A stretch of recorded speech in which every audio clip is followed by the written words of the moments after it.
Hi hello నమస్తే welcome back to our channel V Foodie Things. ఈ రోజు మనం చేసుకోబోయే రెసిపీ అల్లం పచ్చళ్ళు. అల్లం పచ్చళ్ళు అనుకుంటున్నారా? 2 పచ్చళ్ళు, ఒకటి అల్లం నిలవ పచ్చడి, అలాగే ఇంకోటి అల్లం పచ్చి పచ్చడి. మరి ఫాస్ట్ గా వీడియో ప్రిపరేషన్లోకి వెళ్ళిపోదామా? Let's dive into the video. First మనం అల్లం నిలవ పచ్చడి చేసుకుందాం. అల్లం నిలవ పచ్చడిలోకి కావాల్సిన ఇంగ్రీడియంట్స్: చింతపండు, అల్లం, బెల్లం, ఆవాలు, మెంతులు, కారం, ఉప్పు, అలాగే ఇంగువ. అల్లం నిలవ పచ్చడి తయారీ విధానం: ముందుగా మనం బాగా మరిగించుకున్న నీళ్ళలో చింతపండుని నానబెట్టుకోవాలి. ఇప్పుడు మనం ఆవాలని మెంతుల్ని ఫ్రై చేసుకోవాలి. అలాగే ఇందులోకి ఇంగువను కూడా యాడ్ చేసుకోండి.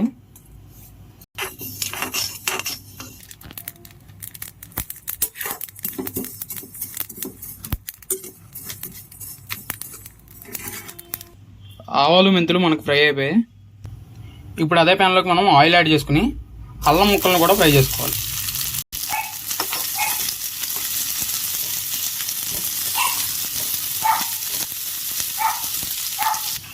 ఇది కొలత లెక్క అయితే కనుక 50 గ్రామ్స్ అల్లానికి 40 గ్రామ్స్ చింతపండు తీసుకోండి. కొంచెం అటు ఇటుగా చింతపండు 40 గ్రామ్స్ తీసుకోండి.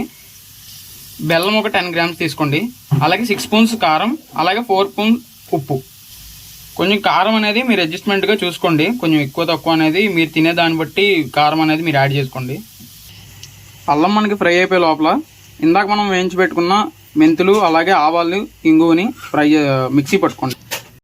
అల్లం ఫ్రై అయిపోయింది. ఇప్పుడు అల్లం మనం దాంతోపాటుగా చింతపండు, ఉప్పు యాడ్ చేసుకుని మనం మిక్సీ పట్టుకోవాలి. ఇలాగ మిక్సీ పట్టుకున్న తర్వాత ఈ గుజ్జులోకి మనం కొంచెం పసుపుని యాడ్ చేసుకోవాలి. దాంతోపాటు మనం ఇందాక గ్రైండ్ చేసి పెట్టుకున్న ఆ మెంతి పిండిని యాడ్ చేసుకోవాలి. అలాగే కారం కూడా యాడ్ చేసుకోండి. ఈ మొత్తాన్ని యాడ్ చేసుకుని మళ్ళీ మనం మిక్సీ పట్టుకోవాలి. ఇప్పుడు అలా రెడీ అవుతున్న గుజ్జులోకి మనం బెల్లం కూడా యాడ్ చేసుకుని మిక్సీ పట్టుకోవాలి. అంతే గైస్, అల్లం నిలువ పచ్చడి అయితే రెడీ అయిపోయింది.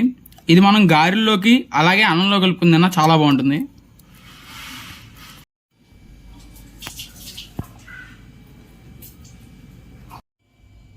అల్లం పచ్చిపచ్చడిలోకి కావాల్సిన ఇంగ్రీడియంట్స్: అల్లం, చింతపండు, ఉప్పు, బెల్లం, అలాగే పచ్చిమిరపకాయలు.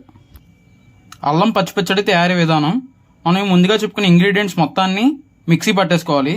పచ్చిమిరపకాయలని 2 ముక్కల కింద తుంపుకుని అల్లం ముక్కలను కూడా ముక్కలు చేసుకుని మిక్సీ పట్టుకోండి. ఇలా మిక్సీ పట్టుకుని ఆ పేస్ట్లోకి మనం వాటర్ని బాగా బాయిల్ చేసుకుని ఆ మరిగిన వాటర్ని మనం ఇందులోకి యాడ్ చేసుకోవాలి. మనకు ఆ గట్టిదనం కొంచెం తగ్గుతుంది, పలుసుగా వస్తుంది. ఇప్పుడు మనం ప్యాన్లోకి ఆయిల్ యాడ్ చేసుకుని పోపు దినుసులు ఫ్రై చేసుకోవాలి.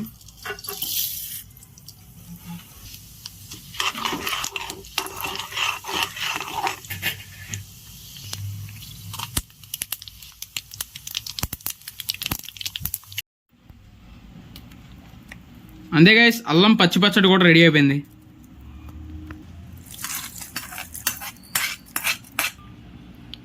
అంతే గైస్, ఇన్స్టెంట్గా చేసుకునే ఈ అల్లం పచ్చి పచ్చడి కూడా రెడీ అయిపోయింది. ఇది మనకి మినపట్టుల్లో అలాగే పెసరట్టుల్లో చాలా బాగుంటుంది. తప్పకుండా ఈ రెండింటిని అందరూ ట్రై చేయండి. Thanks for watching. మీకు కనుక వీడియో నచ్చితే లైక్ చేసి సబ్స్క్రైబ్ చేయడం మటుకు మర్చిపోకండి.